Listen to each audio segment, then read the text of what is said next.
So, Squaresoft surprised everybody today with basically a stealth release of a PC release of Chrono Trigger, which I honestly, the moment I heard about this, I got quite excited and wanted to jump right on here because I know Chrono Trigger is considered one of the best RPGs of all time, if not by a lot of people the best.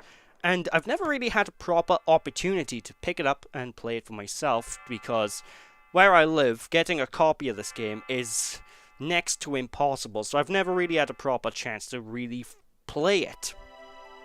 So, again, I picked it up on Steam now, and what I noticed in the Steam store was negative reviews, and the first thoughts that went through my mind were, oh no, it's a terrible port, isn't it? And, was I correct in that assumption?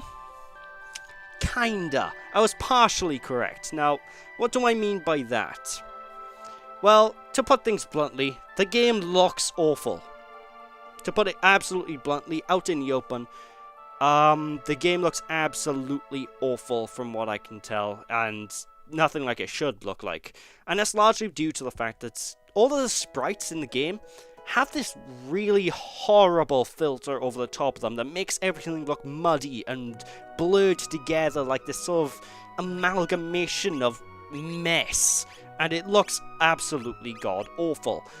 Which, honestly, is very, very disappointing to me because I prefer when games have a hard sprite look. I prefer it when games, at the very least, give you an option so you can see the game with pure hard pixels. But what's kind of weird about this, what they've done with this game is, it looks like they sort of individually up-resed a lot of tiles and manually applied a filter to them. And it's really weird as a result, because what you'll notice, I noticed this especially on like areas of trees, the tiles don't line up.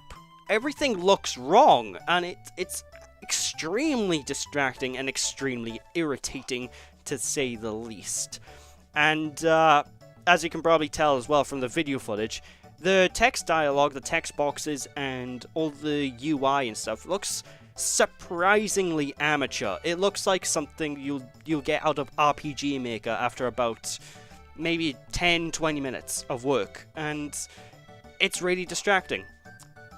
Absolutely distracting to me. And again, I'm not one who's played the original game, but I know I sort of know what the UI looked like in the original game, and this is just a downgrade from that, from what I can tell, in every way. Like, the font itself is even just a basic Arial font that they use. But, is this enough to ruin the game for me? Honestly, no. But I can't speak for the port quality overall, as in this isn't a full review, because I've only at this moment played about half an hour of it just to get a feel for it and get this sort of video out there. I'll probably do a more in-depth video in the future explaining what I think about the game, because again, this is my first time playing it properly anyway. I mean, I've had goes in the past, but I've never owned the game, so I've never fully tried and played it. But despite that, the base gameplay seems to be pretty solid. It's very clear that this is a port of the mobile phone version of the game. Very, very clear. Like, apart from the basic UI, you can usually tell because there's a lot of touchscreen elements that are still on screen. And,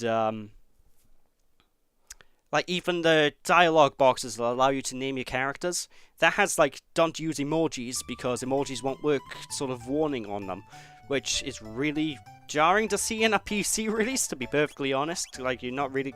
If I want to use an emoji, it'll just be like a :3 or something, you know? But in terms of the gameplay, so far, everything seems to be running like it should. So that's why I'm kind of saying it's a bad port, but it's also not. Because from what I've seen so far, everything works. It's just ugly and horrid to look at, and it's something that they desperately need to fix. And what is kind of weird about what they've done with here is it looks like they kind of up-resed individual tiles and then applied the filter to them individually, because certain aspects of the graphics here look pixel based. They look exactly like a Super Nintendo game would. But then other things look really blurry, and then other things look completely inconsistent and out of place, and it's really, really weird and jarring.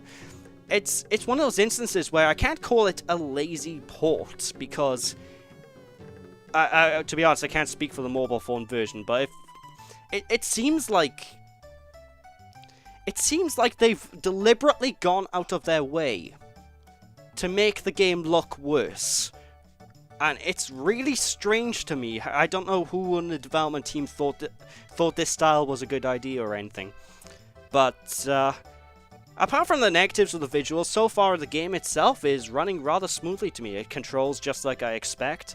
I did have an instance where I was trying to get this cat to follow me, because I heard you get a cat to follow you just by mashing a button when running into it, but I couldn't quite seem to get that to activate. I don't know if that's a bug, or if it's just me being an absolute pleb. But that's something to look out for, because games that are, games like this that are clearly not the best of port efforts, I got a weird feeling there might be a couple of game-breaking things in here, so I would warn potential buyers about that. But yeah, that's basically all I gotta say here. It's a weird one. It's really a weird one. I'm excited to play the game. I'm excited to actually own a copy of this game for once. And I will have a full video covering it in the future, but from what I can tell, it's more of an issue of they messed up entirely in the visuals department, but the base gameplay and the base port job itself seems reasonable to me, so it'll be interesting. Like, if I were to have a big major request for the developers to improve this, it would be to potentially change the UI, because it looks, again, really amateurish. And have an option to turn off the sprite filter, because it looks so blurry and horrible.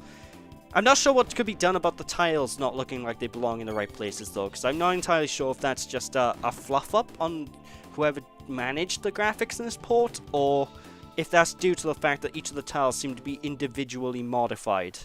So I'm not sure if there's any real way for them to fix that without completely redrawing the game. But as I can tell, so far the port is a mixed bag. I can't really recommend it full price if you already own a copy of Chrono Trigger so far. And to be honest, I can't really recommend it normally anyway. I haven't had enough game time with this. But it does seem like a decent... if the graphics issues don't bother you, it seems like a decent port job to me.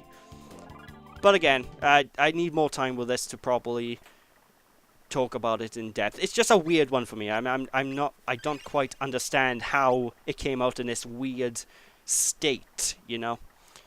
But that's beside the point. Hopefully Square Enix fix out these problems. Hopefully they improve the port. And yeah, I'm hoping the video footage itself will do enough to let you see exactly how blurry and how disjointed some of the tiles can actually look. But with that, that's basically all I gotta say. So thank you all for watching. Hope you all enjoyed, and hope this gives you a little incentive to buy the game. Give you a little look at the game to see if it's worth picking up.